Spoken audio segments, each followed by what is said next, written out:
Esto es La Entrevista con Raúl Valladares. El conflicto entre Ucrania y Rusia ahonda la inflación por el costo de la energía eléctrica, los fertilizantes y el temor de prolongarse demasiado o escale incluso al uso de armas nucleares, como ya muestran los colmillos y advertencias de Moscú como de Estados Unidos, lo que distorsiona costos en economías globales o de pequeña escala como sucede en la nuestra. Rusia, por ser el granero del mundo con el trigo, el maíz y la soya que controla junto con Ucrania, hace que hoy escasee en Europa y Norteamérica, mientras persiste la violencia en las provincias prorrusas, que llevó este domingo 12 de junio a las 11:55 horas el precio del petróleo Brent para entrega en agosto a $121.77 el barril frente a los 123.07 en el cierre del jueves en Londres. En Honduras este lunes la gasolina superior y regular registrarán otro duro aumento, mientras el diésel experimentó un alza de centavos, según la Dirección de Comercialización de Hidrocarburos y Biocombustibles de la Secretaría de Energía. Sin embargo, los bolsillos de los asalariados tras más de 2 años de pandemia y de este nuevo conflicto fueron de vértigo constante al ver como una guerra a más de 11.438 kilómetros altera grandemente el poco poder adquisitivo de sus ingresos periódicos. Los costos de los combustibles han aplastado los precios de al menos 70 productos de la canasta básica que se han ido al alza durante el 2022, la mayoría por los costos de los combustibles y de la energía eléctrica, avisó Adalid Díaz, coordinador de la Asociación para la Defensa de la Canasta Básica de Honduras, tras monitorear precios en la Feria del Artesano y al Agricultor al cierre de la semana anterior. La tendencia corta la economía de manera transversal al afectar todas las cadenas productivas y de almacenamiento, tocando la canasta básica de alimentos, la construcción, el transporte y las cadenas de frío de carnes y lácteos, entre otras, y que en el primero de los casos ya tiene un costo de 11.000 empiras, solo en un género de los alimentos, como han detectado las asociaciones de protección al consumidor.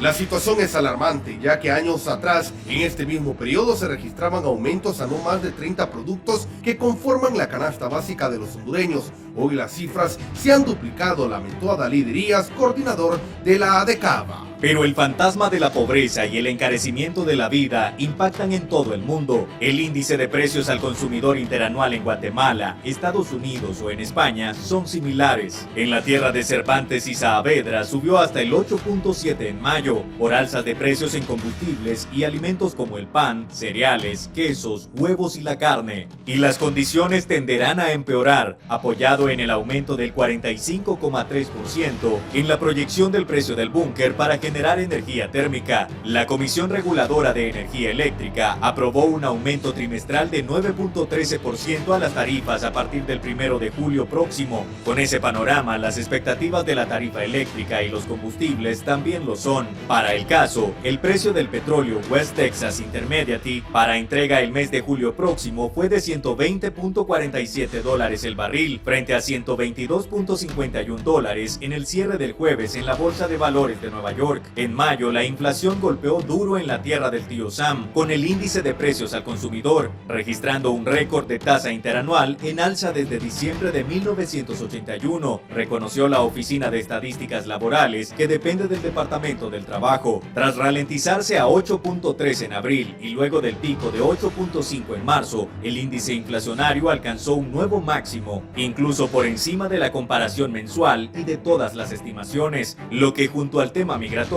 son las dos aristas que más afectan la campaña política de medio término a la que se enfrenta el presidente Joe Biden. El Banco Central de Honduras proyectó al cierre del año una inflación del 5%, aunque posiblemente vamos a superar sin duda esas proyecciones, es decir, la inflación de Honduras podría cerrar en más de un 6 o 7%, estimó el economista Ismael Cepeda, analista del Foro Social de la Deuda Externa y Desarrollo de Honduras. Los combustibles son la sangre de la economía, gracias al consumo de combustibles, y por eso la economía nacional continuará sufriendo de este impacto, apuntó Cepeda.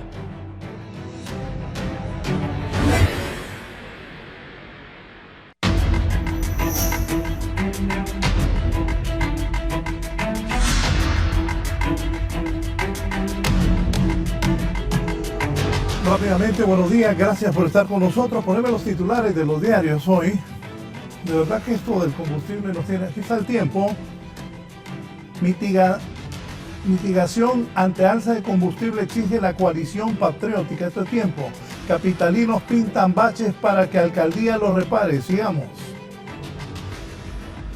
Aquí abajo, amplíamelo. Porque abajo está el del combustible. Tráeme eso, puerro. Ahí está. Abajo, por eso. Ahí. Gasolina superior alcanza 142.76 lempiras por galón. Metro. Capitalinos le marcan los baches a Jorge Aldana exigiendo la reparación. Es que estas dos cosas van ligadas. También hay que, si yo fuera Aldana, que lo están masacrando Jorge Aldana, alcalde de Tegucigalpa, defiéndase, mijo, rodéese de gente inteligente, defiéndase y pregunte quiénes hicieron también esas carpetas asfálticas de Tegucigalpa, esas calles, porque Aldana asumió en febrero, marzo, abril, mayo, va a cumplir 5 meses más. Ay, ¿por qué están destruidas las calles de Tegucigalpa también? Hay que investigar a quiénes son los contratistas también. Hagan investigación, Aldana, póngase vivo para que no le caiga a todos y no lo van a tildar como el peor alcalde, ya le están marcando todo eso. Bien, distinguidos invitados hoy que saben de este problema, el combustible. También están los titulares de 11 Noticias hablando de el combustible. Imparable se vuelve para muchos hondureños el precio del galón de gasolina que casi alcanza 143 lempiras. También las colas, tremendas colas en las principales ciudades del país, pero también la gente no se quiere perder carro. Eso y más con gente que sabe esta mañana. Don Fernando Lobo, director de la Comisión Administradora de Petróleo de la Secretaría de Energía. Bienvenido, don Fernando. Buen día, mucho gusto, como siempre, un placer estar aquí. Gracias. Está conmigo también Juan Carlos Segovia, que es el vicepresidente de la Asociación Nacional de los Distribuidores de Combustible, ADIPE. Juan Carlos, bienvenido. Buenos días, Raúl. Y gracias por la invitación y tocar este tema tan importante que es para nosotros. El economista don Alejandro Arone. Alejandro. Buenos días, Raúl. Gracias nuevamente por la invitación. Rumbo del país con la crisis energética. ¿Qué tanto tiene que ver la guerra entre Ucrania y Rusia? Y ya el gobierno no puede subsidiar nada de esto. Miren, ahí está la realidad.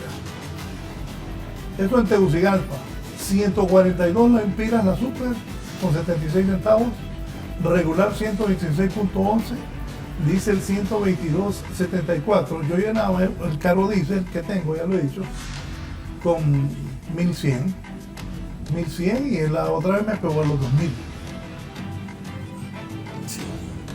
Bien, los expertos. Don Fernando, ¿qué piensa? Sí, la situación es bastante difícil, todos estamos conscientes de eso. Hemos estado también viendo las proyecciones y no son nada buenas lo que pinta para los próximos meses. Repito, es algo que el gobierno siempre ha hecho, ha querido hacer conciencia con el público, es que no podemos hacer mucho con respecto a cómo están los precios internacionalmente, sino que tenemos que tomar medidas internas. Ya el gobierno tomó ciertas medidas, está evaluando hacer otras y vamos a ver, como le digo, no es nada halagüeño lo que nos espera en los próximos meses. Eso ya lo hemos platicado incluso con la gente de la red de comercialización y ellos están de acuerdo en cuanto a eso. Juan Carlos.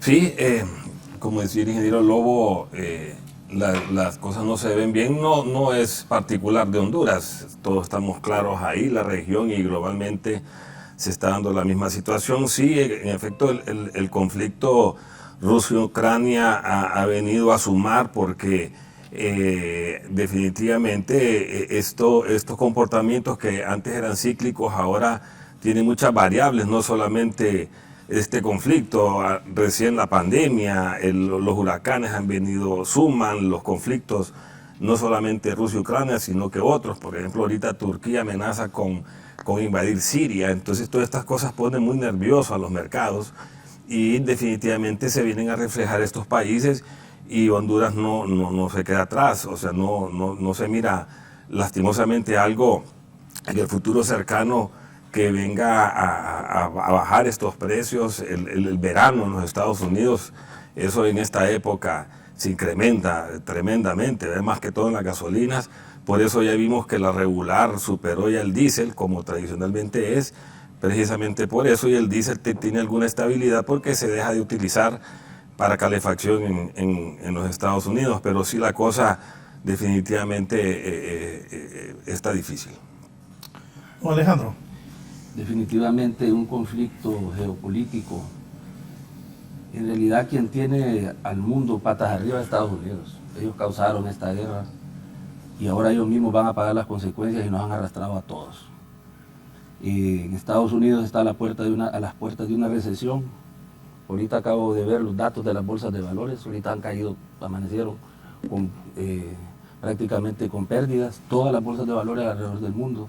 Estados Unidos experimenta una alta inflación con altas tasas de interés y eso preocupa a los inversionistas y eso nos puede arrastrar a nosotros en el tema de la demanda externa. No obstante, en Honduras, a pesar de estos altos niveles de inflación, el esquema monetario y crediticio está creando las condiciones favorables para que el proceso de reactivación continúe, ya que se observa que los datos del crecimiento económico, el impulso económico que observado a través del IMAE, inclusive supera al 2019. Entonces, no todo el esquema y el panorama es negativo, estamos en un proceso de reactivación y eso implica generación de empleo. La inflación es el peor impuesto que puede pagar el pueblo y quien se ve más afectado son aquellos subempleados y desempleados. Entonces, si las condiciones favorables de esta reactivación económica continúan, por lo menos ahí tenemos no un paliativo, pero sí tenemos algo de esperanza para que esos sectores que se ven principalmente afectados, que son los hogares, puedan pues, sobrepasar la crisis. Otro aspecto bien importante es que el crecimiento de la remesa permite compensar los ingresos de los hogares ante alta inflación. Entonces démosle gracias a Dios, y es algo irónico, ya lo hemos dicho en muchos foros, que la estabilidad cambiaria y el consumo visto por el lado de la demanda agregada, el consumo de los hogares, es financiado por esa remesa. Si no, la situación en Honduras sería peor todavía, ya que si vemos por el lado del consumo de los hogares, ¿cuánto representa de la demanda agregada? Casi el 70%. Entonces hay que seguir con este esquema de apoyo crediticio que podemos hablarlo, no quisiera adelantarlo ahorita, pero quizá un poquito más adelante, para poder ilustrar a la población lo que está haciendo actualmente el gobierno de Xiomara Castro, y considerar que las medidas de compensación al alza de combustibles fueron oportunas en su momento, se tomarán más medidas, el gobierno está tomando todas las acciones para hacer las proyecciones debidas, el panorama sigue siendo incierto, el problema geopolítico, así como puede estar estable, puede empeorar por las presiones todavía de la Unión Europea con ese tema de la OTAN, pero esperamos pues que este shock de oferta que en realidad tiene al mundo prácticamente una convulsión, podamos soportarlo de alguna medida con todo este esquema de política cambiaria, monetaria, crediticia y comercial, etcétera, energética. Me decía el ingeniero Lobo que el panorama que se visualiza no es nada bueno. ¿Cuál es el rumbo de la economía nacional con ese panorama? La economía, eso es lo que más ha estado preocupando al gobierno. Las medidas que se tienen que tomar y que se han estado tomando han sido siempre orientadas a no afectar una economía tan frágil como la que tenemos y como que ya todo el mundo sabe. Sufrió tanto durante 2 años de pandemia, todavía tenemos las secuelas de eso, pero lógicamente como todos también lo saben, los combustibles son la sangre de las economías, es lo que mueve en todo aspecto, por eso es que se han tomado las medidas, como dijo el doctor, tal vez en ese momento eran necesarias, ahorita hay que tomar otras medidas y eso es lo que se está viendo, pero como repito, es como sopesar qué medidas se pueden tomar y que no afecten a la economía. Ingeniero Juan Carlos. Sí, efectivamente, y aquí hay que tener mucho, o sea, hay que ser muy atinado con esto de las medidas, porque efectivamente, como se menciona, el combustible es la sangre de la economía, y muchas veces asumimos que el que anda en la calle prácticamente anda moviéndose de un punto A a un punto B gastando combustible, y en realidad es que en la mayor parte o su porcentaje más alto es porque se necesita trasladar. No tenemos nosotros opciones de otro tipo de transporte público. Hay demasiada inseguridad en ese transporte, no tenemos otro tipo de movilizarnos. Entonces esas medidas hay que tener mucho cuidado porque definitivamente pueden venir a afectar la economía. Se hablaba de pico y placa. En Colombia ya no es un ensayo, se tienen hace mucho tiempo, porque pico y placa, eso es precisamente porque en las horas pico hay una placa que está restringida entre entrar básicamente donde hay alta concentración vehicular y a donde de repente uno se está 2, 3, 4, 5, 8, 10 minutos en un semáforo y definitivamente ese punto A o punto B está prácticamente botado ahí. Entonces, en las ciudades de mayor concentración sí ha funcionado y es precisamente un pico, a horas pico restringe cierta movilidad de cierto tipo de vehículos pero es muy poco. El resto, es decir, una restricción de movilización, hay que tener mucho cuidado porque definitivamente el impacto en la economía podría ser peor. Sí, don Alejandro, sobre esto, el rumbo de la economía y más lo que están diciendo ambos panelistas. Mire, cuando una economía es tan frágil, cuando una economía es tan dependiente, en este caso de un solo mercado como los Estados Unidos, cuando ha habido un mal manejo de las finanzas públicas, cuando no ha habido una política pública clara de crecimiento, cuando no ha habido una política pública clara de reducción a la pobreza, cuando vienen estos shocks externos, es cuando vemos el sentido de urgencia a buscar las soluciones y terminamos apagando fuegos. Yo no había visto tanta claridad en la política monetaria, en todo el marco de política económica como lo tiene el gobierno de Xiomara Castro. En una forma responsable han sabido diseñar una ruta que va a permitir que si en el futuro no se presentan nuevamente estos shocks externos, la población, principalmente de bajos ingresos, ese 74% de la población que se encuentra en pobreza va a poder soportarlo un poquito más. Entonces es toda esa irresponsabilidad y ese marco de malas políticas, quizás lo que nos tiene al borde. A mí me parece que cuando se aborda el tema energético, se aborda el tema de consumo de combustible, pero recuerde que vehículos no lo tiene la clase media. Se nos olvida la población del área rural que no tiene un vehículo y que representa más del 52% de la población. Se nos olvida la población urbano marginal que no tiene vehículo. Entonces, ¿dónde viene el problema del combustible? Definitivamente que eso se traslada a una inflación de costos, el costo de la canasta básica, entonces vamos a lo mismo. No se paga el salario mínimo, no hay generación de empleo efectiva, no hay una política clara, no hubo una política clara en materia de generación de inversión extranjera y se estuvo enfocado básicamente en seguir el desempeño de las actuales inversiones extranjeras en el sector manufactura, y me refiero a la maquila, pero se dejó todo el esquema de sectores productivos a nivel nacional, y cuando hablamos de sectores productivos no solo hablamos de manufactura, hablamos de la micro, pequeña, hablamos del sector agrícola, el agroindustrial, que se dejaron al margen. Mire, una política clara que en realidad tiene la mejor intención de ayudar directamente al pueblo es en el sector agrícola. El gobierno de Xiomara Castro ha puesto a la disposición de los productores de granos básicos 840 millones de lempiras a través del Banadesa, el cual ha sido reactivado. Y esto es una gran hazaña de este gobierno porque jamás en la historia de Honduras se había puesto un crédito al 2.5%. Y es una oportunidad para que los productores se aboquen a todas las oficinas regionales de Banadesa para que tengan oportunidad de financiamiento de arroz, frijoles y maíz, porque yo le cuento al público en general, tal vez usted ya lo sabe, Raúl, hay un decreto de emergencia donde se declara, valga la redundancia, una emergencia alimentaria. Estamos en una emergencia alimentaria en Honduras. Por lo tanto, este problema de la crisis del combustible está afectando muchísimo más a la gente del campo. Entonces, Honduras ahorita hay una gran escasez en ciertos granos básicos, pero con esta reactivación del Banadesa, poco a poco vamos a ir supliendo esa necesidad de cumplir con la dieta básica del campesino, de ese hondureño que está en el área rural.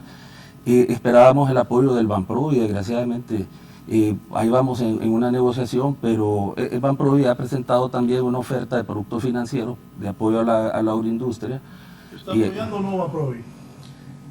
pues viéndolo bien, se ha atrasado un poco. ¿No está apoyando a Provi? Bueno, habría que ver cómo va esa cobertura de riesgo, ¿no? Entonces es algo un ¿Y poco qué ha dicho cuestionable. el don Edwin Araki? Pues bueno, que responda ahorita. Mire, entonces tenemos transporte urbano, tenemos transporte pesado, transporte interurbano, esto mueve toda la economía. Todo eso está caro. Hay emergencia en salud, no hay hospitales, no hay medicina en salud. Hay emergencia energética y hay emergencia humanitaria, me dijo, ¿verdad? Agroalimentaria. Agroalimentaria. Sí, una emergencia agroalimentaria. Y eso bueno, yo no soy economista como usted, pero razón, ¿no? Eso de recuperar Banadesa no va a ser de la noche a la mañana. De hecho, Banadesa, y hay que ver quiénes son las personas que están al frente de Banadesa, que tengan la capacidad para sacar esto adelante. Sí se puede sacar y tiene la capacidad, y más bien se ha hecho demasiado en un periodo de 60 días. Creo que la reactivación de esta institución va en buen camino. Darle vuelta a esos indicadores financieros, porque mira, a Banadesa lo sometieron a un proceso de saqueo premeditado para que el mercado, o sea, ese sector agrícola fuera financiado principalmente por ciertos bancos privados vinculados a la narcodictadura. Ese es un hecho. Entonces querían desaparecer Banadesa. ¿Y sabe qué daño le hicieron? Un daño histórico a este país, un daño que va a prevalecer quizá por los próximos años. El sector productivo, el sector agrícola quedó en el abandono, no hubo financiamiento. Todos esos paliativos de Banprovi surgieron por la pandemia. ¿Qué tal si no hubiera habido pandemia? Nadie atendió al sector. Y mire, este gobierno va a resolver el problema agrícola. Hay aproximadamente 26.000 productores en el sector agrícola que cayeron en un proceso de mora, cayeron en un nivel de morosidad, están castigados en categoría 5. Ese sector hay que atenderlo, ese sector no se puede dejar en el olvido. Hay que reactivar esas unidades productivas. ¿Quién las va a reactivar? ¿Usted cree que la banca privada usurera va a reactivar esas unidades productivas? No les interesa, porque no hay la rentabilidad que ellos esperan. Por eso la necesidad de una banca de desarrollo. Y todo tiene sus retos y desafíos. Después de que una institución ha sido saqueada, óigame, el proceso de capitalización es progresivo, no podemos exigir una capitalización de un día para otro, por favor. Entonces, pero ahí va poco a poco, como banco se va a convertir en el banco del gobierno y han habido muchos acercamientos de muchas instituciones que ni siquiera tienen idea, que permitirá una banca de servicios que igualmente va a compensar ese deterioro en los ingresos financieros, pero que poco a poco y en la medida de que se vaya disminuyendo el nivel de insolvencia, Banadesa se va a ir posicionando nuevamente en esa banca de desarrollo. Es insólito lo que se hizo.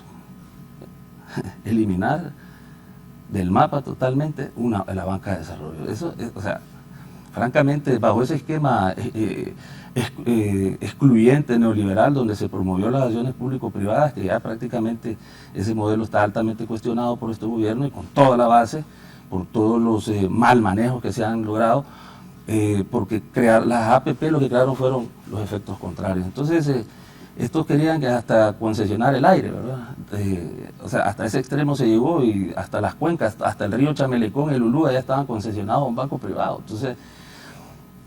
Entonces, volviendo al tema de la economía y el problema energético que es mundial, la verdad que las políticas públicas se están enfocando en sectores vulnerables. Es ahí donde tenemos que enfocarnos. Al de clase media hay que enseñarle a saber racionalizar el uso del combustible.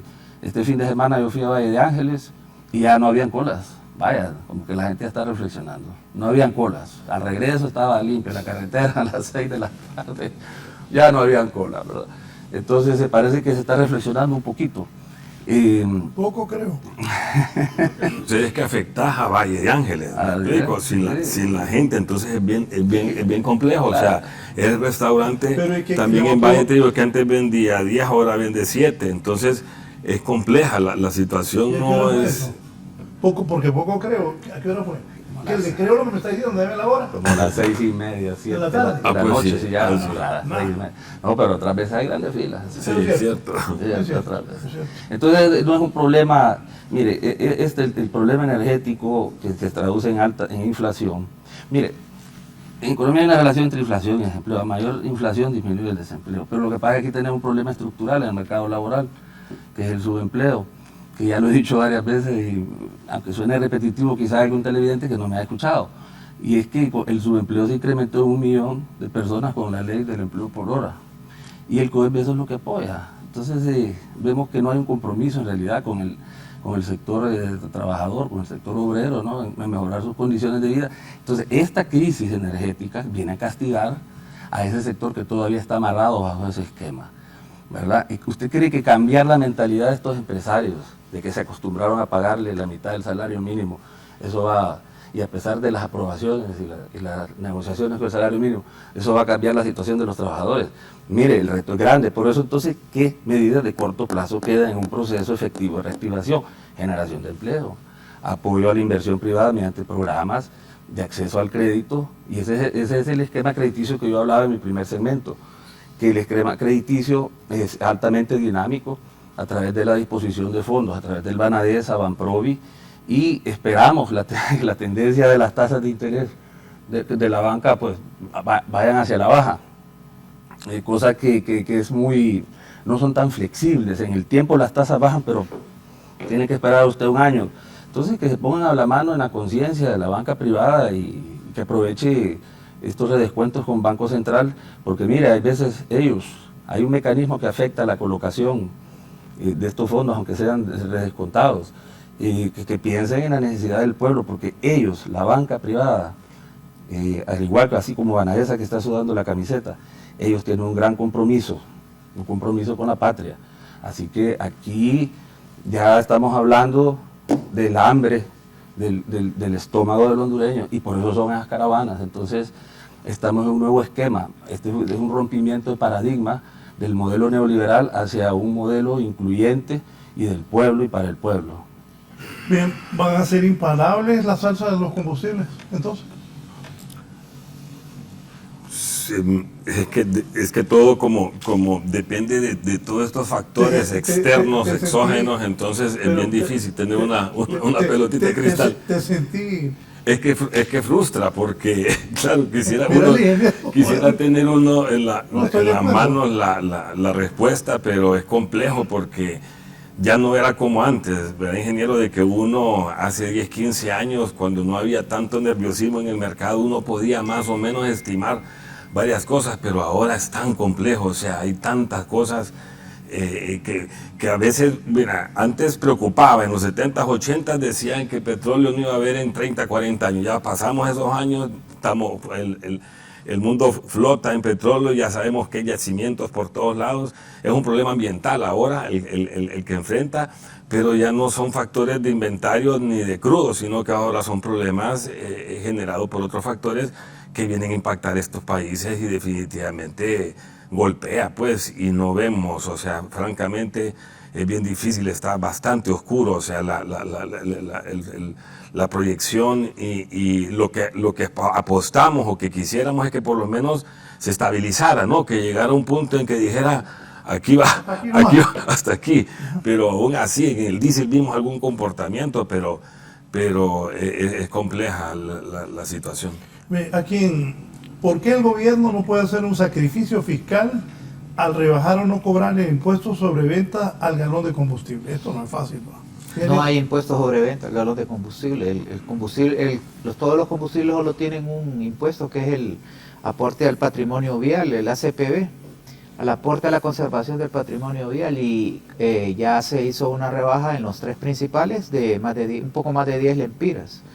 Eso significa más o menos la proyección que llevamos hasta ahora puede llegar a los 3.000 millones de lempiras en el año. Lo interrumpo diciéndole, yo le dije a alguien del gobierno que después de los 10 lempiras ya no, que yo creía que ya el gobierno no iba a poder financiar más. Es así, ¿no? Es que el problema es lo que usted mencionó al inicio, en las primeras palabras que dijo. Hay problemas de desabastecimiento de medicinas, hay un montón de problemas económicos. Claro. Se me faltó, hay crisis educativa, ¿no? ¿Sí?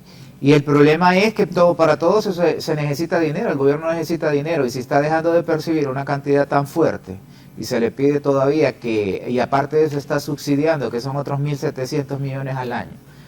Entonces ya estamos hablando de casi llegando a los 5.000 millones, entonces cualquier economía de un país como este es difícil.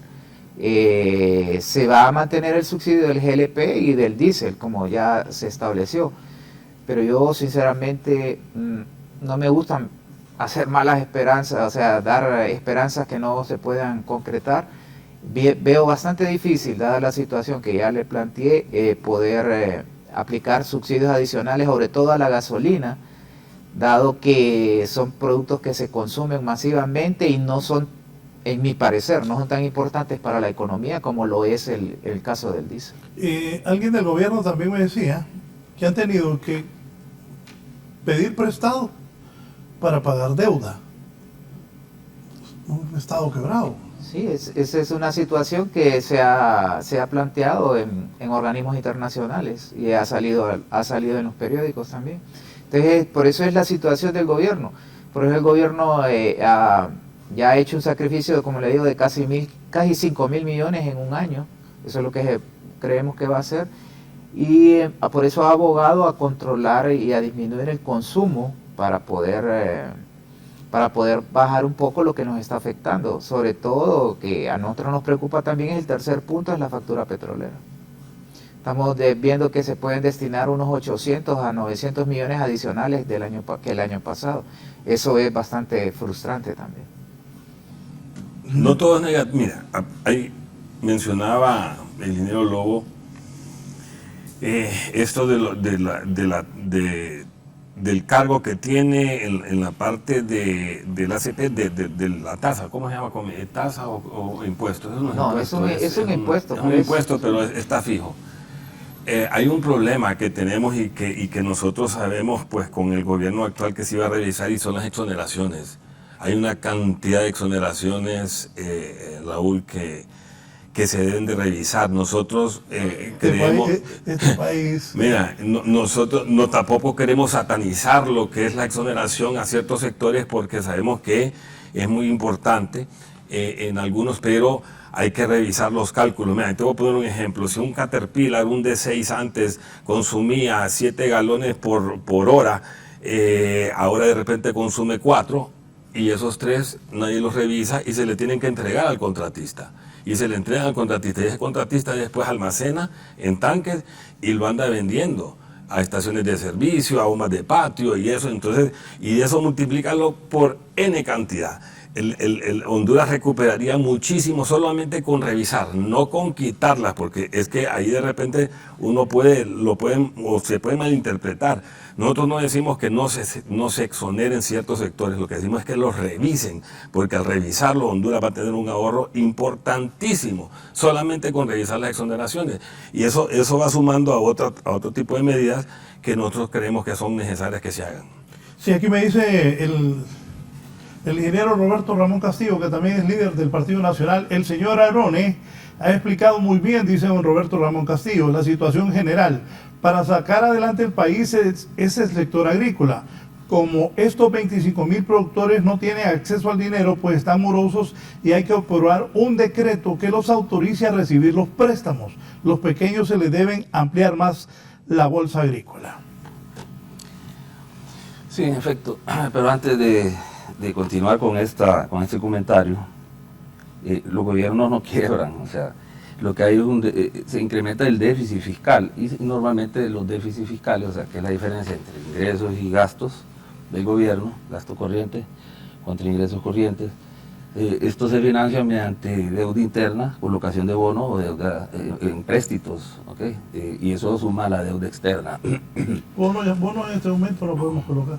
¿Cómo no? Pues más bien, ahorita se está colocando, porque una medida antiinflacionaria es sacar la liquidez de la economía, y ya se reactivaron las subastas estructurales. Sí, yo no soy economista, y esto lo digo porque hace menos de un mes me lo dijo la gente del gobierno, que que no podían colocar bonos y que por eso se iban a utilizar la reserva. No, si es que los mismos compradores de bonos son los mismos bancos, pues, o sea, se absorbe la liquidez de la banca, la liquidez que se les dio durante la pandemia ahora se está volviendo a absorber como una medida antiinflacionaria, pero ahí es donde vemos donde tropieza un poco la política Es que monetaria. los banqueros también están molestos con el gobierno, o sea, con lo que usted dijo, y entonces...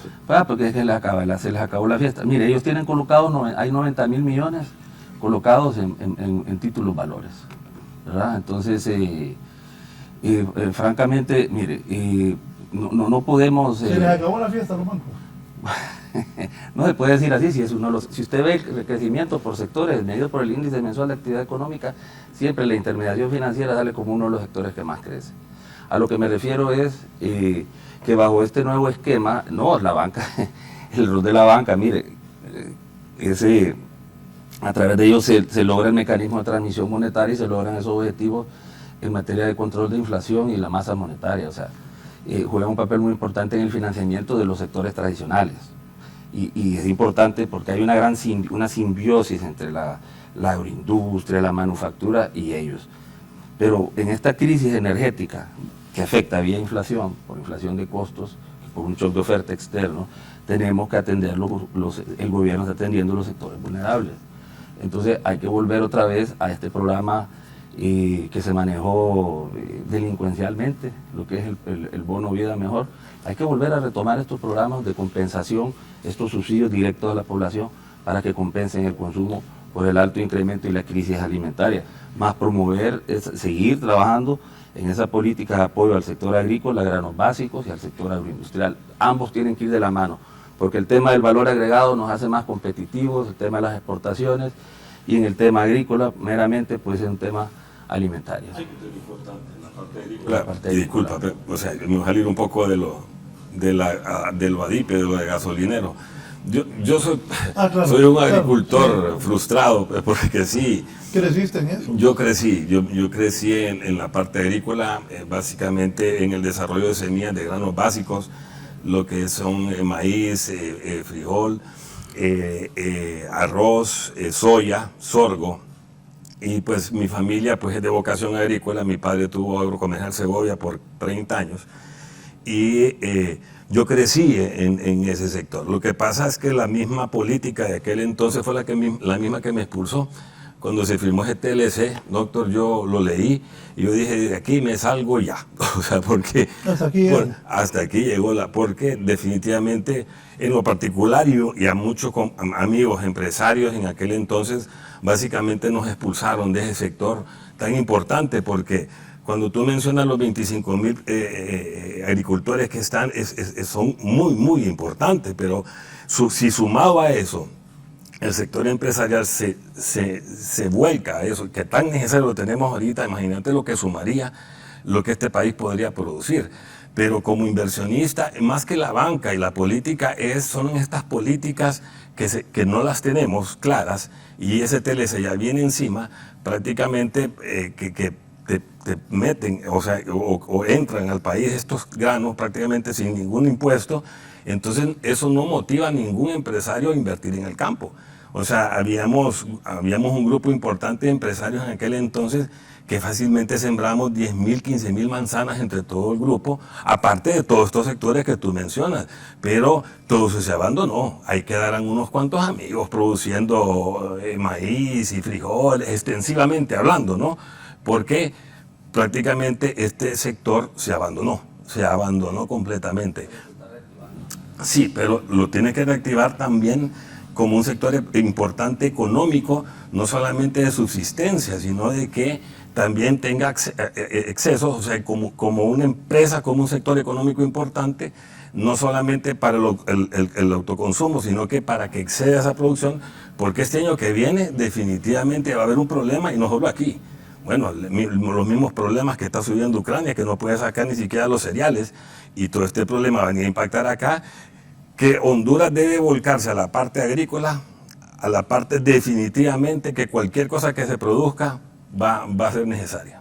O sea, sí, definitivamente tenemos que poner nuestros ojos a la parte agrícola, pero yo digo que también revisemos ese TLC, porque sin revisar ese TLC, y no solamente puede ser de Honduras, tiene que ser toda la región, que este foro hubiera sido importante para eso. Mencionó el presidente sobre ese tema, que este es el momento de que Honduras aproveche para hablar con los Estados Unidos y reformular ese Es que es tratado de libre parte, comercio. mira, es parte, mira, yo lo veo así, y siempre saliéndome de esto ya como hondureño y como... Bueno, yo, que lo todo veo, es parte, yo ¿no? sí, yo lo veo así. Estas caravanas no solamente es particular de una cosa, o sea, aquí se negoció muy mal la salida de 37 narcos porque abandonaron toda la costa norte, ahí hasta los bancos ya salieron, ahí no había ni trabajo ni nada, porque no se negoció bien. O sea, tú sacas $20 malos, pero tienes que decirle, bueno, yo te voy a ayudar con eso, pero ayúdame con $20 buenos, y esos $20 buenos nunca vinieron. Entonces, si tú sacas este problema que hubo todo en Occidente y en la parte del litoral atlántico, no se supo trabajar bien o negociar bien. Empiezas a ver esas caravanas, viene el TLC, que también ya se aproxima de que vas a importar granos prácticamente sin ningún impuesto. Toda esa zona está prácticamente abandonada. Pero si se revisa y vuelve a nosotros, al empresario solo tienes que decirle, mire señores, aquí ya se negoció, nosotros produzcamos lo que tenemos que producir, y aquí no necesitan ni políticas bancarias. Es que el empresario, él busca la manera de hacerlo, pero sin un marco que te diga a ti, vámonos por aquí porque nosotros te vamos a proteger, de que puedas proteger todo. Mire, doctor, eso sería una cosa maravillosa, pero tiene que hacerse, porque si no se revisa, no. Es decir, el interés geopolítico de Honduras es disminuir el Triángulo Norte, de los países del Triángulo Norte, es disminuir el flujo migratorio. Entonces hay que renegociar ese tratado de libre comercio. Si no, vamos a seguir exportando agricultores, vamos a seguir, en vez de que se queden aquí, se van a ir para allá. Por supuesto. Pero no hay mala... También tengo informe y corrija, pero me lo dijo un empresario fuerte del país, de que lo que anunció el gobierno de Estados Unidos, Kamala Harris, que se iba a invertir una buena parte, ya es dinero que siempre invierten algunas transnacionales, que no nos están diciendo toda la verdad. Mire, ya han hecho esas ofertas anteriormente. Es bonito escucharlas, pero a la hora de la hora los inversionistas hacen sus proyecciones, tienen sus estudios de factibilidad, mercado, costos, y hay que ver si en realidad les resulta, porque así como podrían irse para Guatemala o El Salvador y no a Honduras, o sea, es impredecible. A menos que nos digan con nombre y apellido, vienen estas 3 empresas y van a generar 4.000, 5.000, 10.000 empleos. Eso no soluciona el flujo migratorio. No, nos están dando a tol con el dedo. Mire, de por sí, toda esta conflictividad mundial es causada por Estados Unidos. Y directamente nos afecta un tratado de libre comercio.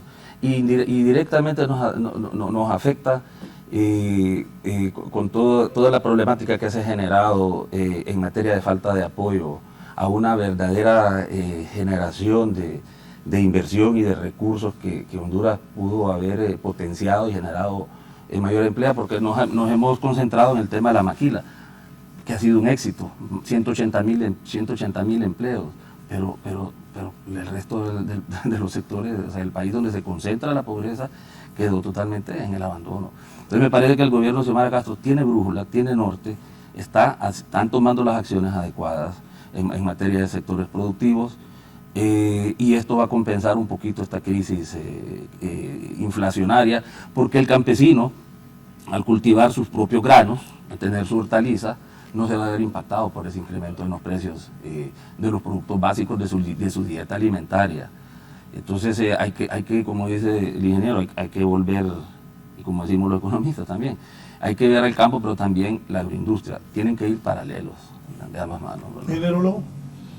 No, estamos de acuerdo, o sea, el problema, la crisis que tenemos actualmente energética solo ha venido a profundizar las crisis económicas que ya teníamos. Y en un país como el nuestro, que es de vocación agrícola, se tiene que orientar en ese punto, no hay de otra forma. El tema, se va a imponer el hoy no circula, otros países ya lo hicieron, me acuerdo cuando en el gobierno del presidente Zelaya, la oposición, después la oposición que en aquel entonces no quiso, ya cuando eran gobierno hasta mencionaron el hoy no circula. ¿Es viable eso o no es viable? Es lo que se están viendo los resultados de lo que ya se aplicó. Con un suspiro me dijo que es difícil, ¿no? Es que es difícil porque lo que platicamos al inicio, el imponer algo así daña la economía, Y de eso todos estamos conscientes. La economía se basa en el movimiento comercial en nuestros países.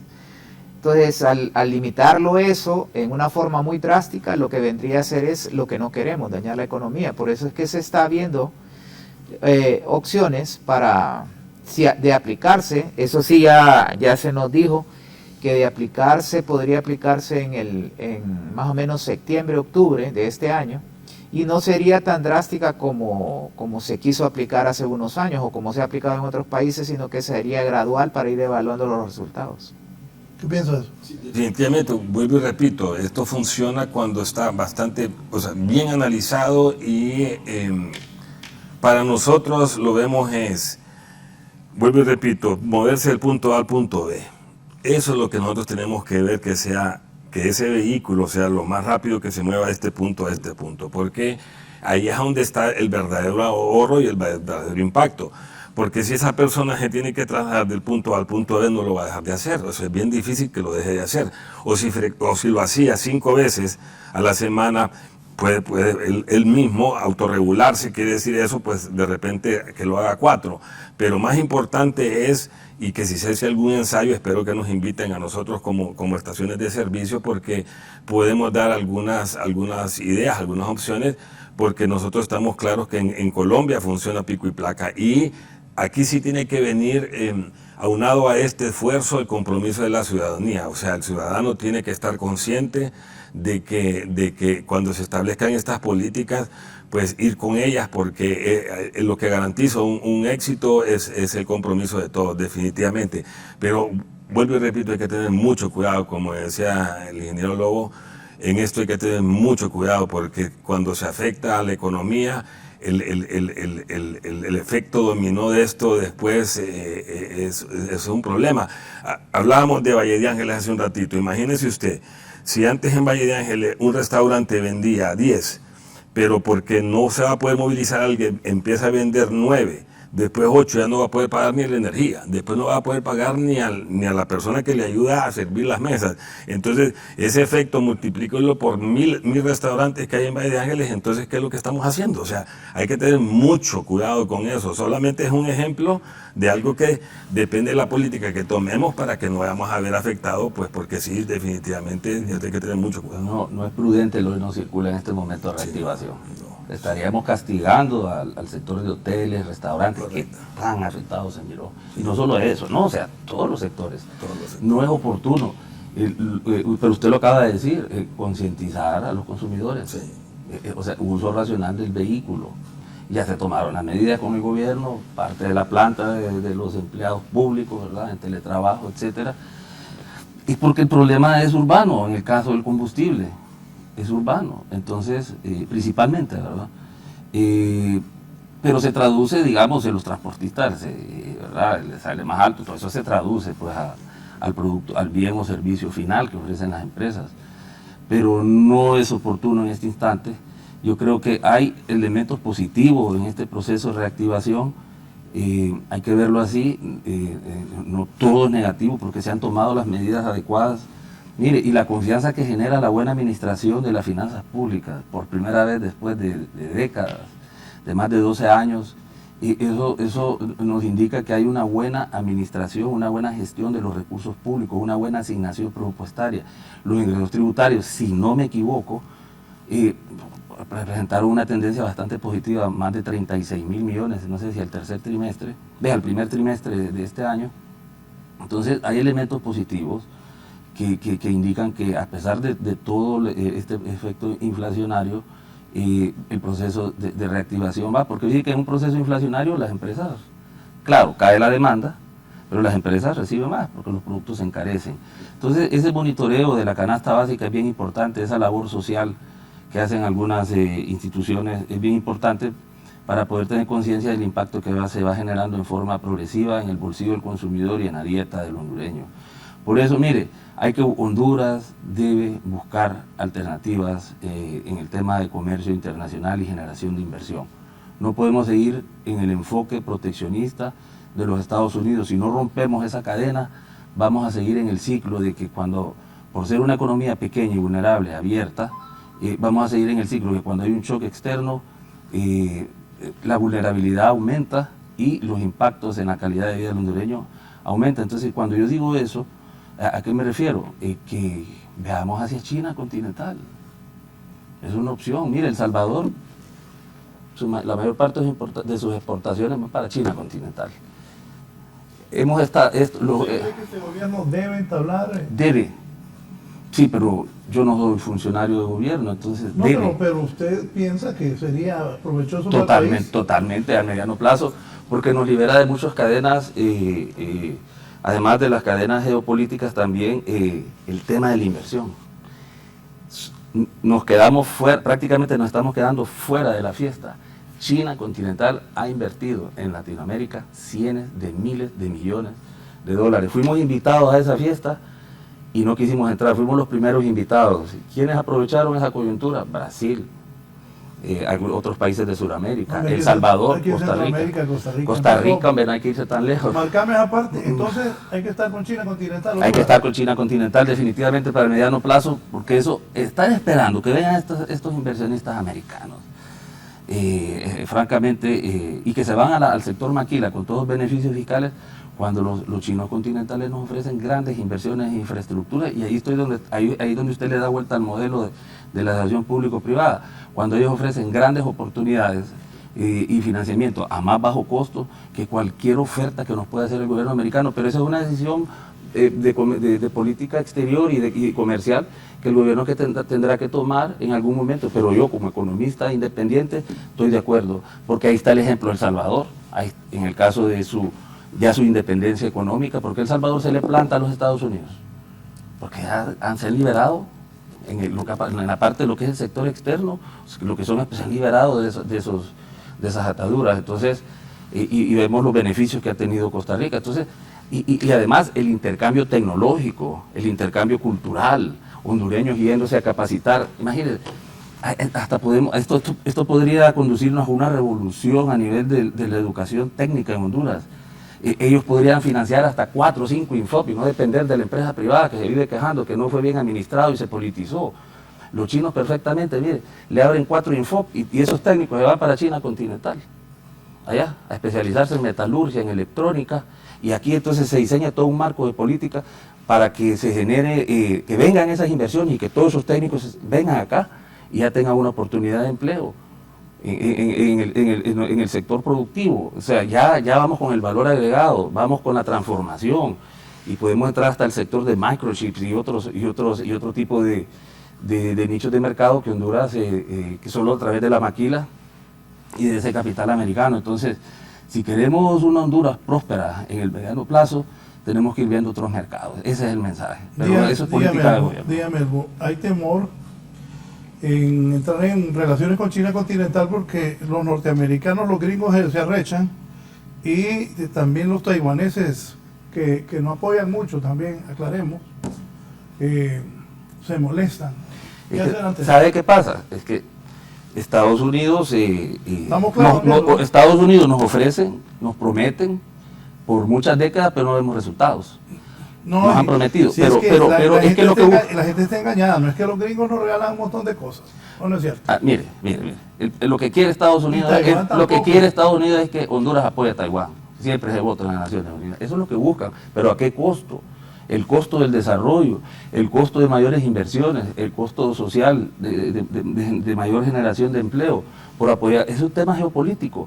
Entonces, esto es una manipulación política. Entonces, pero ha sido, no estoy hablando del presente, ha sido en los últimos años ese acercamiento con Taiwán, y Taiwán, que es lo que sí promueve algunos proyectitos, que una donación de $100,000, $1 millón por aquí, pero China continental nos puede ofrecer $3,000 millones.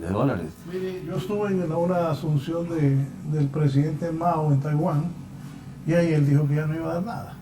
Pues claro de que... Bueno, hay que ser científico en ese aspecto, porque acuérdese que es una nación bastante grande y nunca va a faltar el interés de alguna gran corporación china en venir a invertir a Latinoamérica. Eso no lo podemos decir tajantemente. Yo creo que hay que verlo científicamente, y dentro de un esquema geopolítico, porque China tiene Pero yo bastante le estoy interés. contando algo que dijo un presidente, que ya el apoyo a otros países no se podía dar de parte de Pero es que Taiwán. por el esquema mundial, que por la recesión, posible recesión mundial y todo el conflicto internacional que se está presentando debido a esta crisis energética, el conflicto Rusia-Ucrania. O sea, hasta eso ha cambiado el esquema de inversiones de China. Debe de presentar una desaceleración al crecimiento económico que se manifiesta inclusive en la demanda de petróleo. Y también impacta en la India, pero también podemos ver hacia la India. O sea, yo creo que sí, su gobierno de Xiomara ya está haciendo gestiones para tener acercamientos con las naciones del bloque hecho, asiático y ha antes de la sido asunción exitosa. de Xiomara Castro, los taiwaneses fueron no muy interesados en apoyar a Honduras, lo digo con conocimiento de esta información, y ojalá que las cosas cambien, pero él propone que se haga relaciones comerciales con China continental. ¿Qué dicen ustedes?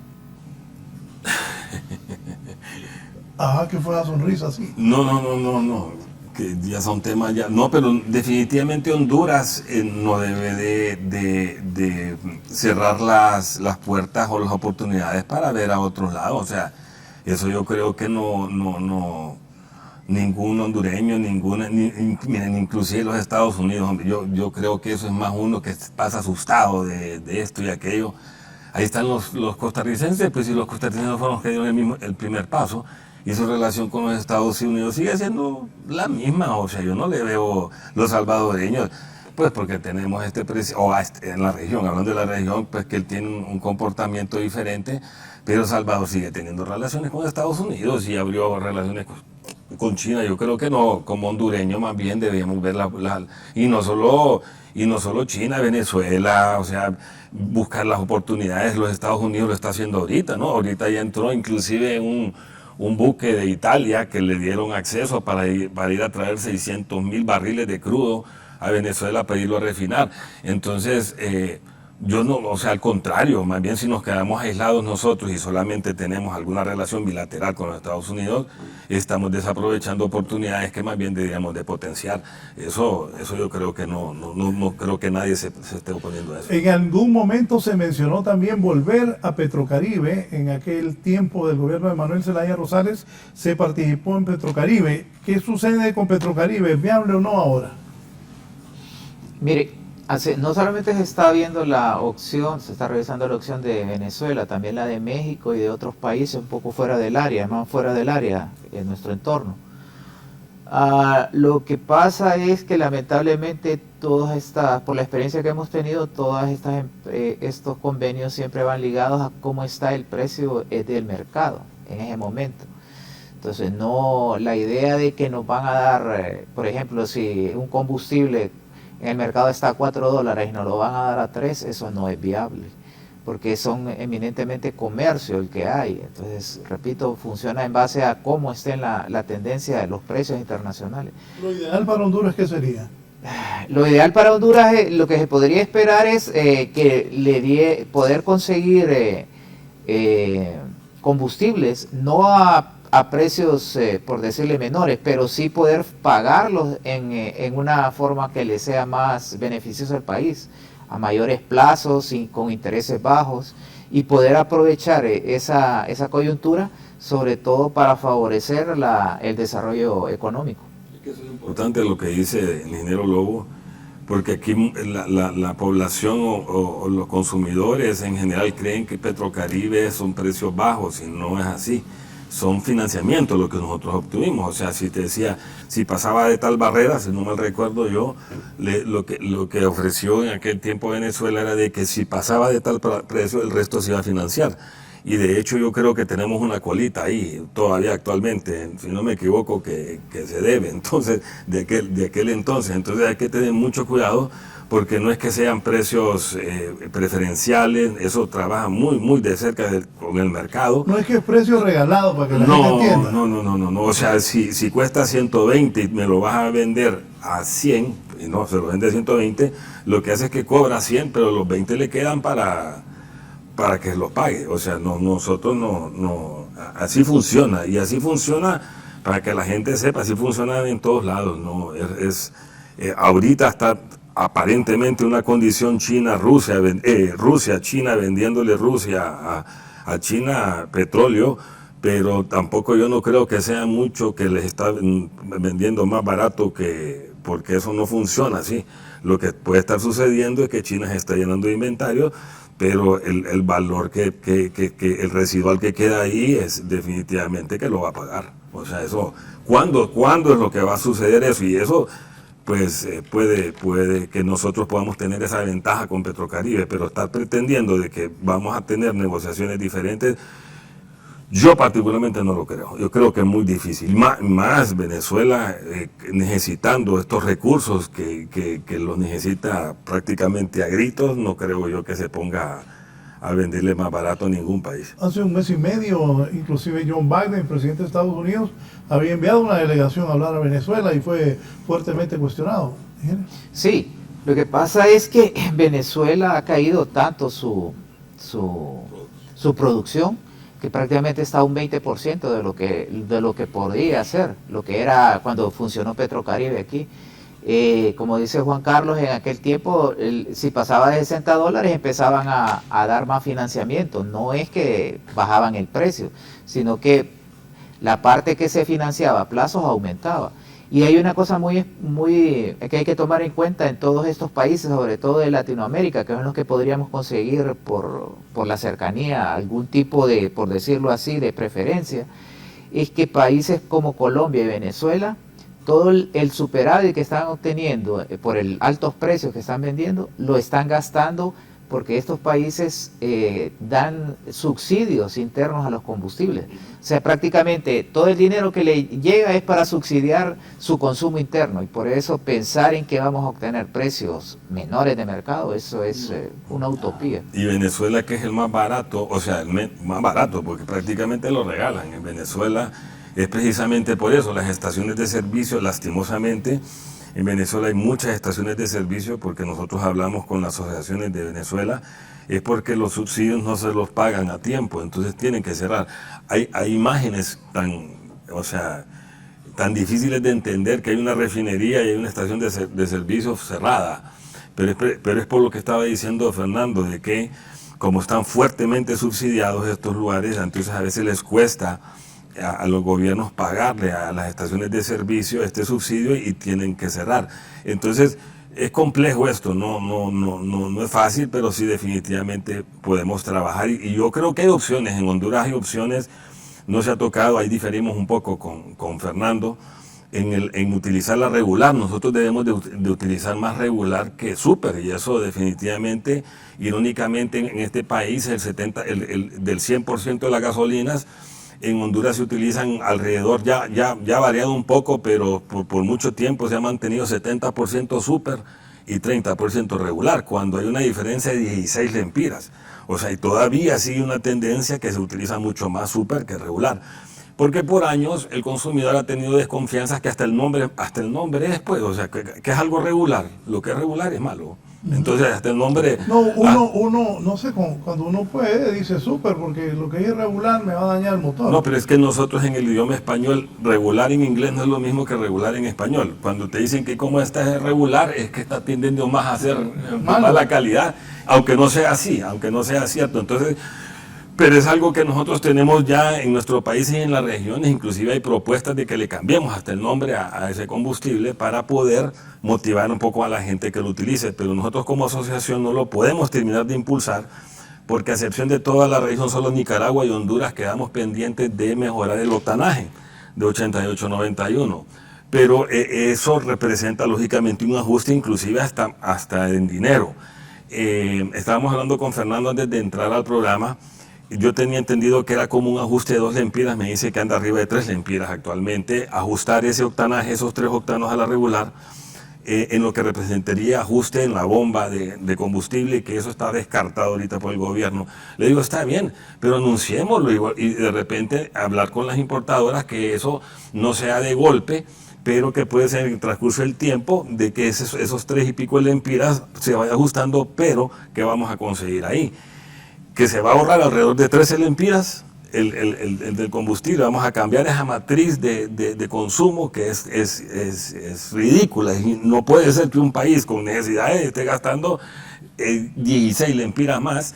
Si se ajusta serían alrededor de 13 lempiras, pero esto, si nosotros le damos vueltas a matriz de 70-30, ese 40%, doctor, son 100 millones de galones de combustible. Y si usted multiplica 100 millones de galones por 13 lempiras, son 1.300 millones de lempiras anuales. Eso va a impactar positivamente en la parte de la factura petrolera. Claro, y aquí hay que ser claros también, el gobierno también al hacer eso pierde 4 lempiras de impuesto, en la parte de impuesto, porque la super tiene 4 lempiras más que la regular. Entonces, claro, el ingreso también se le disminuiría, pero eso, yo no soy economista tampoco, pero habría que sopesar. ¿Qué es más importante? Si el ahorro del combustible contra los 4 lempiras por esos 100 millones de galones, que serían 400, entonces habría que sopesar los 1.300 millones contra los 400 que debería de recibir. Correcto. Disculpe, doctor, una consulta, solo ampliar lo que está diciendo Juan Carlos. Ya en los datos que nosotros monitoreamos semanalmente, ya se ha estado presentando una disminución en el consumo de los combustibles, ¿verdad? Como esperábamos. ¿Qué puede ser esto? Bueno, las medidas que toma el gobierno, el alto precio, lógicamente eso usted lo restringe, ya no quiere sacarse la misma cantidad de dinero que antes. Matas la demanda. Pero la cuestión es que hay un 27% de disminución en la gasolina superior y un 14% en la regular. ¿Qué significa? Que la gente está dejando de consumir más superior por la diferencia de que ahora en estas semanas son 16 lempiras entre una y otra y está migrando a la regular. Eso no es la primera vez que pasa, siempre que hay situaciones como esta, ya la hemos visto en el pasado, y ya prácticamente están equiparados el consumo, por cada galón que se vende de superior, se está vendiendo casi prácticamente la misma cantidad, un galón de regular. Y eso posiblemente en las próximas semanas se va a separar y va a ser la regular la que va a empezar a venderse más. Eso también ya lo habíamos previsto, como repito. Eso va a ser por una necesidad de la bolsa. En la realidad, no es que la gente va a querer poner regular, sino que al ver tanto gasto va a ir un modo. Es que mira, lo que sucede es que a nosotros nos encantaría impulsar la regular, pero si en el RTCA nos dice 91 octanos, nosotros no la podemos impulsar. Recuerda que el consumidor llega donde el gasolinero a meterle en cualquier problema. A nosotros, yo los invito, yo siempre digo que revisen sus manuales de los carros. Sé que también ahí tenemos una diferencia con Fernando. Pero es bien sencillo, el que nos esté escuchando revise el manual de su carro, ¿qué es lo que dice? Ahí está. De 10 nadie a revisar el manual del carro. Pero que lo revise y le garantizo yo aquí, a menos si llama a alguien ahí, que el manual de su carro no dice menos de 90 octanos, RON, no dice menos de 90, se lo garantizo yo aquí ahorita, por muy viejo que sea, y que no revise el manual si aquí está un celular más arriba de 90, 91 octanos. Pero lo que sucede, explícale a la gente, porque estás hablando en hebreo con la gente, con los octanos. Que busque el fácil, porque en Google se puede decir combustible que utiliza el carro Mazda 2XT del 2014, entonces combustible, gasolina, lo que sea, y busque en algún lado ahí algún número que diga 90, 91, RON, normalmente dice RON, el manual va a decir RON, va a decir AKI, que es diferencial con Estados Unidos. Es que estas cosas son técnicas, pero como a mí me apasionan, pero porque los Estados Unidos, la gente está equivocada, porque hay 87 AKI, son 92 aquí, o sea, son nomenclaturas diferentes, pero allá el de menor grado son 4 o 5 más que lo que representa la nomenclatura que usamos acá. Entonces, es bien sencillo, busquen su manual. Lo que está sucediendo es que las importadoras, normalmente sus certificados de importación, ellos reportan arriba de 90, 91 octanos. Y eso es una cosa real. Entonces, el gobierno dice consuman regular porque tienen la garantía de que lo que revisan ahí la mayoría trae 90, 91. Pero nosotros como gasolineros, mientras el RTCA no llega de 88, 91, que solo Nicaragua y nosotros faltamos, nosotros no la podemos impulsar. Imagínense si todos nos ponemos de acuerdo. gobierno, sector, nosotros como cadena, impulsamos esto. En 6 meses o un año nosotros le damos vuelta totalmente a eso. Fernando tiene razón, se está acercando la regular a la super en consumo, pero eso es porque yo leí el otro día un concepto en economía que se dice matar la demanda. Lo que sucede es que estás matando la demanda, o sea, la demanda de la super por el precio, que ya no lo podés alcanzar, pero no es porque quiere, no es porque quiere, pero seguramente no le va a suceder nada a su vehículo, pues porque las importadoras están trayendo, pero nosotros como gasolineros, hasta que nos veamos en un marco regulatorio que diga 90, 91, nosotros no lo podemos impulsar. Entonces, cada vez que me preguntan, no, nosotros no la podemos impulsar. Nos dicen, pero ¿y por qué Juan Carlos Segovia siempre impulsa eso de cambio y qué gana? No, nosotros perdemos 30 centavos de lempira en la parte de los impuestos, que nosotros tenemos un poquito más de ganancia en la super que en la regular, pero lo que más ganamos nosotros es que no tenemos que ir al banco a traer 13 lempiras, 14 lempiras más para comprar un galón. Entonces tú sabes cuánto es, o sea, y representa ir a comprar. La ganancia nuestra es esa. La ganancia de la población es que igualmente va a dejar de pagar 13, 14 lempiras más. Entonces al final la factura petrolera se ve impactada. Que si va a aumentar, sí va a aumentar definitivamente, pero va a garantizar la calidad que le pone a su carro, y el ahorro es importante.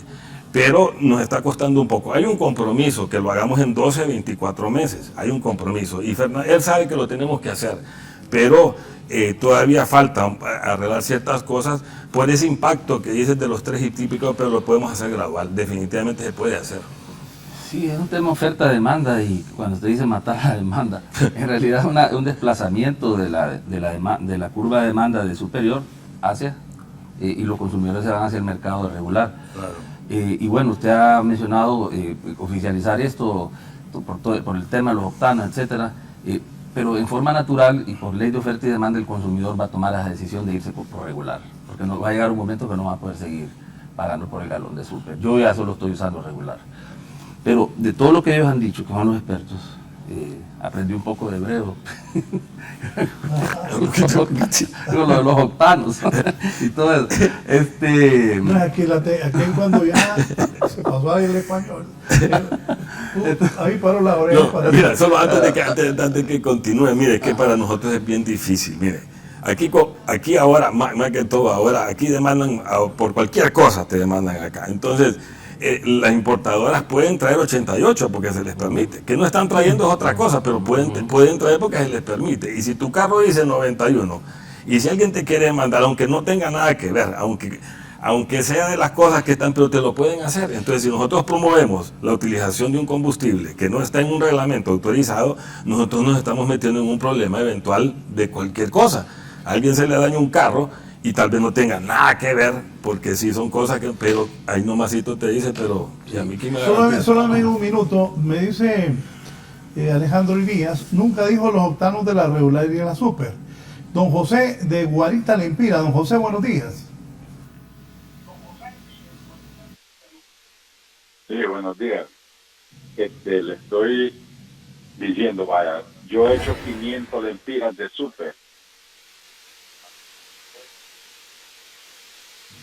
Y después he hecho, me abunda más la super que la regular. Después he hecho, me abunda más la super que la regular. Entonces yo yo de Guarita me voy a San Pedro Sula.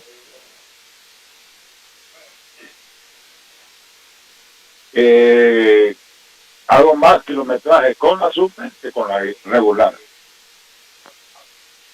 Bien, gracias. Jorge, el licenciado Vallecillo, don Jorge Vallecillo, un buen amigo, dice: buenos días, Raúl. Pregúntenle al señor Arroni por qué en nuestro país la política del Banco Central de bajar o subir el encaje no funciona, porque tenemos más de 5 años que el sistema financiero siempre tiene exceso de liquidez.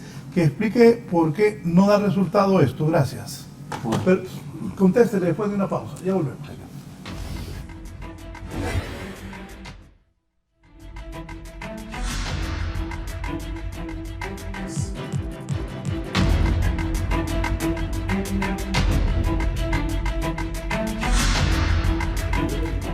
Voy a repetir la pregunta del licenciado Vallecillo.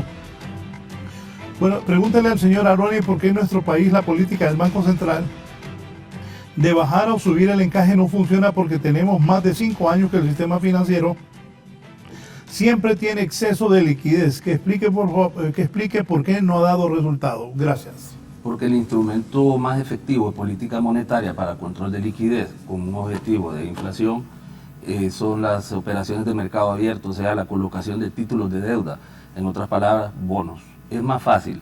Si usted quiere sacar dinero de circulación de la economía porque genera presiones inflacionarias, venda bonos. Entonces usted saca dinero de la economía. Cuando usted baja el encaje, lo que provoca es que mejora la capacidad de los bancos para prestar. Pueden prestar más. Pero el más efectivo, y si usted lo hace mediante subastas semanales, usted está sacando, quitándole ese exceso de liquidez a los bancos, y eso entonces va a tener un efecto al final, en una forma diferida, en los niveles de inflación. Entonces es más efectivo este instrumento de política monetaria, o sea, las letras de Banco Central, bonos o títulos valores, que el encaje legal. O sea, es el instrumento de política monetaria por excelencia, y funciona porque ya actualmente se volvió a las subastas diarias, estructurales, y ya se está absorbiendo dinero de la banca, ese exceso de liquidez que tenían que nunca se drenó. Eso es lo triste. Nosotros lo analizamos allá en mera pandemia, unos cuantos meses después de que se implementó todo ese marco de política monetaria expansiva, y ahora se está reversando y se ve que no se drenó. Todo ese dinero que acumuló la banca no se pudo drenar, y en un proceso de reactivación la lógica a mí me dice de que la demanda de crédito tenía que haber crecido sustancialmente, que sí ha habido un aumento en la demanda de crédito, pero parece que los productos financieros de la banca privada nunca fueron atractivos a los sectores productivos. Entonces ahora con esta crisis energética que conduce a inflación, lo que queda es entonces optar por este instrumento de colocación de bonos, títulos de deuda, para absorber liquidez y en teoría disminuir los niveles de inflación. Pero nosotros sabemos muy bien que si usted le quita a la banca la canasta básica, no va a dejar de subir. Pero son contradicciones entre la teoría y la práctica. Pero en realidad el tema inflacionario es una inflación vía costo combustible que los productores lo pasan al consumidor final. En la comparecencia de los distinguidos ingenieros especialistas en tema de combustible, antes de la pausa, yo logré deducir algunos elementos, no tan técnicos, pero en términos generales, una deducción que podría sacar es que hay mecanismos compensatorios que el mismo mercado da, como la migración del consumo de súper a regular. El mecanismo clásico por excelencia pues, es dar subsidios, como lo mencionó Colombia y Venezuela, porque ellos tienen excedentes, superávit.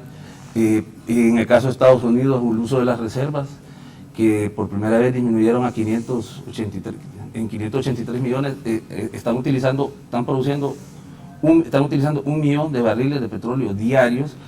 Entonces eso permite contener el índice de inflación, la tasa de inflación que anda en 8.13, que eso preocupa muchísimo, más el incremento en tasas de interés, porque de continuar eso, Estados Unidos está al borde de una recesión y nos va a llevar a todos, y esto se va a complicar aún más. Porque, como yo decía, Honduras es una economía muy vulnerable, se nos van a caer las exportaciones por el lado de la maquila, que representan el 50%, va a haber más desempleo, pero no hay que ser tan pesimistas. O sea, Estados Unidos es una nación bastante rica, tiene suficientes reservas, allá ellos con su política interna, hay un tema político, Biden no le conviene desgastarse. Viene un periodo de elecciones, no sé si en la Cámara Baja, entonces hay mecanismos compensatorios que nosotros no tenemos. Entonces, ¿cuáles son los mecanismos compensatorios expeditos? Se implementó el subsidio de combustible al diésel, ¿verdad? Pero la tendencia alcista continuó. Esta migración natural de la oferta del consumo de súper regular va a afectar las finanzas públicas, pero por el otro lado tenemos ese proceso de reactivación que genera mayor impuestos, ¿verdad? Impuestos sobre renta, entonces quizás esos 4 puntos que usted hablaba vayan a ser compensados por ese crecimiento natural en el proceso de reactivación. Entonces los mecanismos compensatorios son difíciles para el gobierno porque implica un sacrificio fiscal. Y en las primeras intervenciones se habló de la revisión de las exoneraciones, pero eso no es un mecanismo a corto plazo. Y ha sido alguna retórica de hace muchos años, entonces, porque eso es causar más desempleo. Entonces, yo creo que las mejores opciones es la racionalización del uso de los recursos energéticos los hogares y por las empresas. Por ejemplo, el combustible, nosotros inclusive hemos hecho propuestas de que la gasolina super se vea hasta casi como un producto suntuario. Mira, es que así debería, pero en estas cosas hay que sentarse y discutirlo todos los sectores, porque decir algo que podamos ajustar a la super para compensar un poco el diésel, que es el que realmente impacta directamente en el desarrollo económico, pero todo eso hay que verlo, pues hay que decir, bueno, puedes decir algo, bueno, y aquí estoy dando abiertos, ahorita 140, pero puedes decir, bueno, que la super cuesta 145, pero demos la alternativa de la regular, para que la gente se migre a regular y ese 2 o 3 lempiras que le aumentemos al super se lo compensemos al diésel. Hay que hacer cosas porque super no debería consumir la gente, es la verdad, debería consumir regular. ¿Se han sentado ustedes con el gobierno? Sí, no, sí, pasamos permanentemente sentados, pero hace falta, yo creo que hace falta un poco más de acercamiento en la parte, porque esta parte, en la parte técnica, propositiva. En esa parte propositiva hemos tenido alguna, no rechazo, sino que hemos tenido que decir, no, dice el gobierno que no. Entonces, pues nosotros hasta ahí llegamos, ¿no? Porque no saltamos la tranca, nosotros llegamos a la dirección, al subsecretario y al ministro, pero de ahí no hemos podido nosotros pasar. Ok, lo que pasa es que tal vez se puede confundir una de las cuestiones que estamos hablando.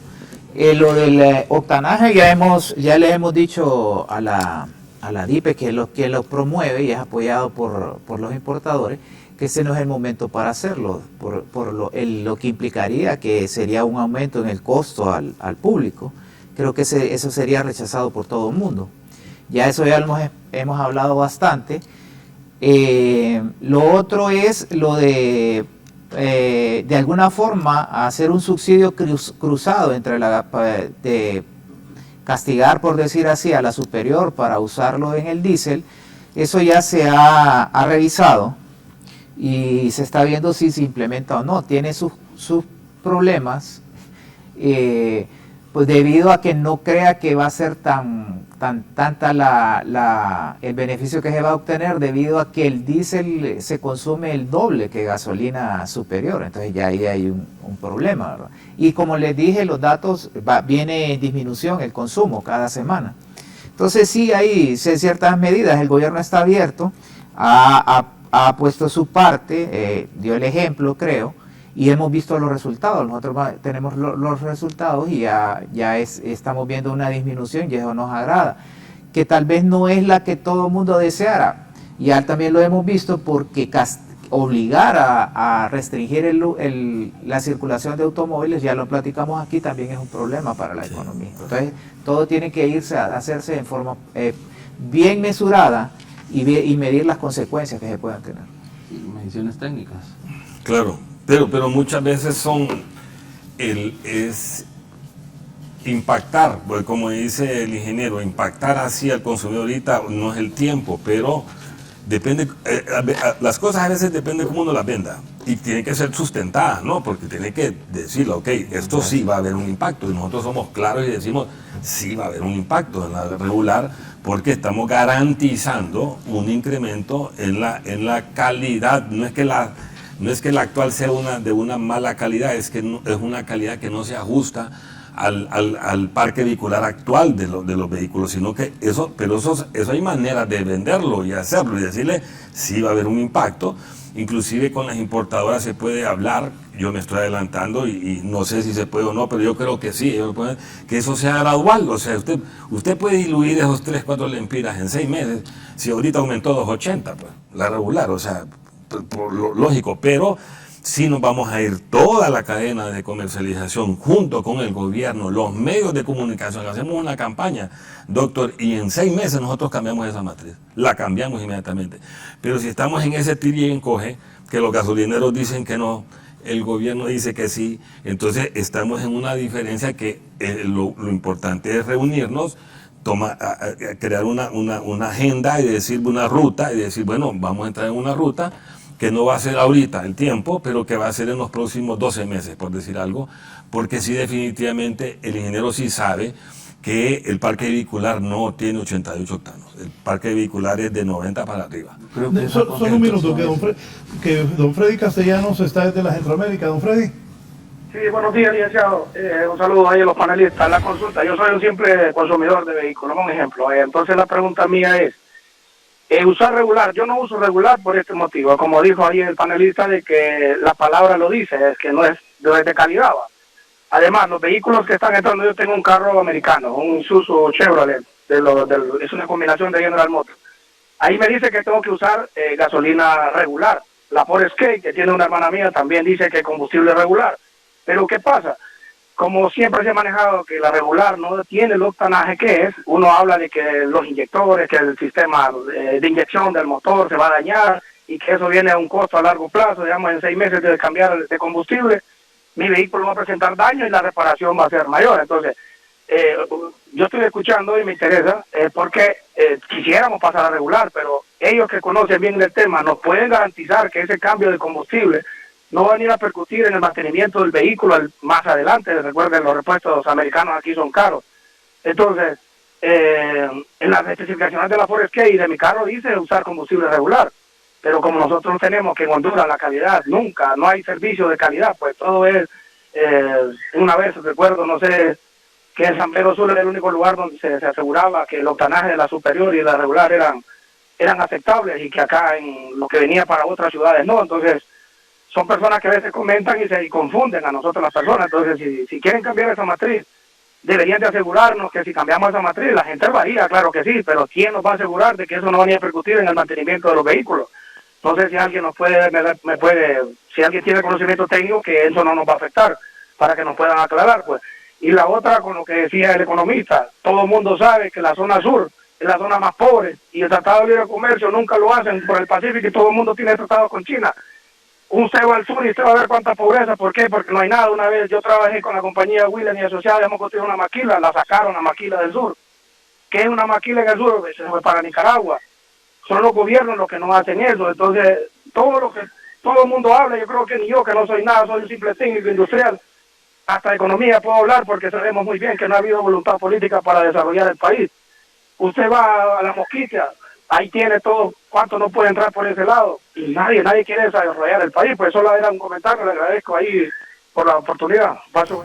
Gracias, don Freddy Castellanos. El colega Andrés Oliva me envía esto. En los Estados Unidos es una crisis también. Con ese video que me han mandado el colega Andrés Oliva, de algunas notas que están sacando los Estados Unidos. El dueño de una estación de gasolina en Massachusetts ha tomado la decisión de no vender más combustible a partir de ahora. Reynold Gladue, su propietario, asegura que la razón no es la escasez ni los tiempos difíciles, sino porque siente que los clientes no deberían tener que pagar tanto dinero por la gasolina.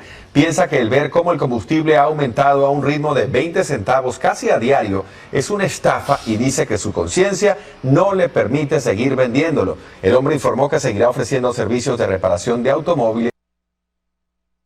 Bien, así están las cosas. Se ríen aquí. Vamos a las conclusiones. No solo, es que para contestarle al televidente anterior, mire, la regular nuestra no es que no sea de calidad. Eso nosotros tenemos una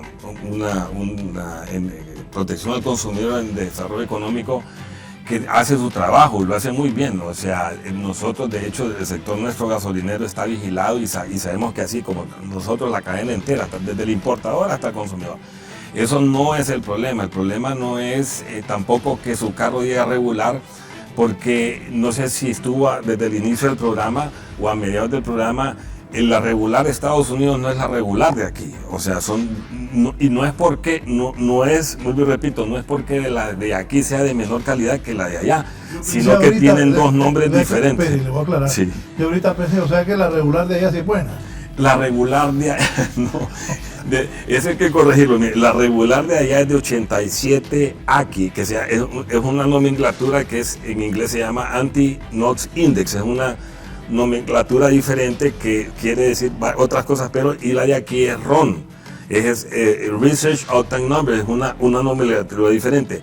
La diferencia entre ambas es de 4 a 5 octanos, o sea, esa es la diferencia, como decir kilos, libras, Entonces allá lo que es 87, aquí es 92.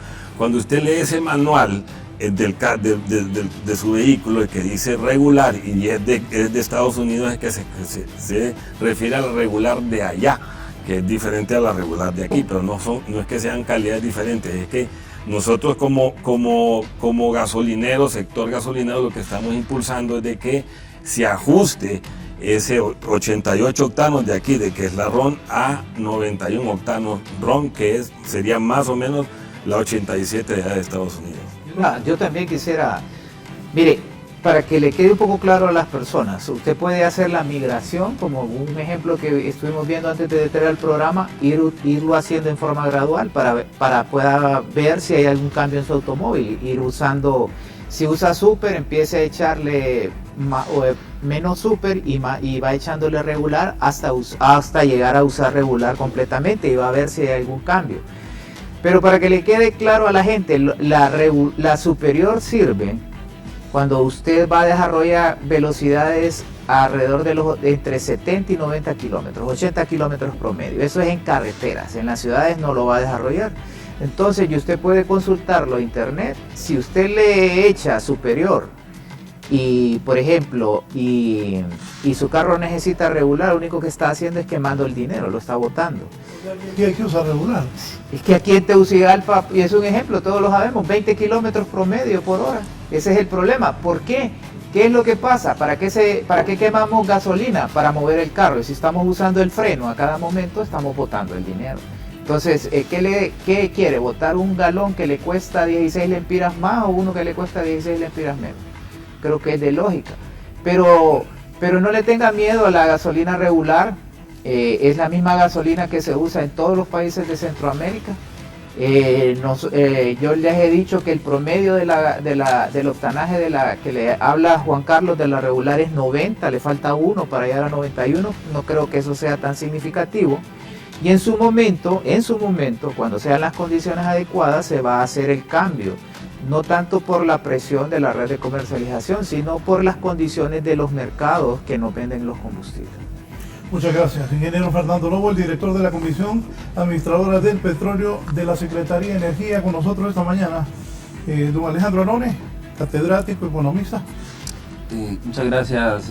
Muy agradable siempre participar en este foro, Raúl. Es muy productivo y al final se pueden sacar buenas propuestas para resolver problemas como este, que tiene la connotación que es de muy corto plazo. Y yo creo que se ha dejado una ventana abierta para que la Asociación de Productores, de distribuidores de gasolina, de gasolineros, ¿verdad? Puedan sentarse con el gobierno, porque parece que hay una opción, un mecanismo compensatorio dándole vuelta a esa matriz de consumo. De alguna manera eso puede generar un beneficio directo para la población. Y por el otro lado, me parece que el gobierno de Xiomara Castro sí ha tomado en forma responsable y ha llevado a cabo mecanismos compensatorios para que este impacto del incremento de los combustibles no se sienta. El mayor desafío es la inflación, y yo creo que se están tomando las medidas también en materia monetaria y crediticia para que esto no se agrave y vaya a afectar más al hondureño, particularmente de bajos ingresos en la zona rural y la zona urbano marginal. Y como lo repito, hay políticas ahorita que se están implementando, como el apoyo al sector agrícola, en vivienda y el sector agroindustrial, MIPYME, y que esto pues en alguna forma abre un abanico de generación de empleo e ingresos para poder enfrentar ese incremento en la canasta básica y esa espiral inflacionaria. Gracias, doctor Alejandro Arones. Voy a cerrar con Juan Carlos Segovia, vicepresidente de la Asociación Nacional de Distribuidores de Petróleo. Ingeniero, pero antes me dice el licenciado Vallecillo, Raúl, pregúntele por qué El Salvador tiene los precios más bajos de los combustibles.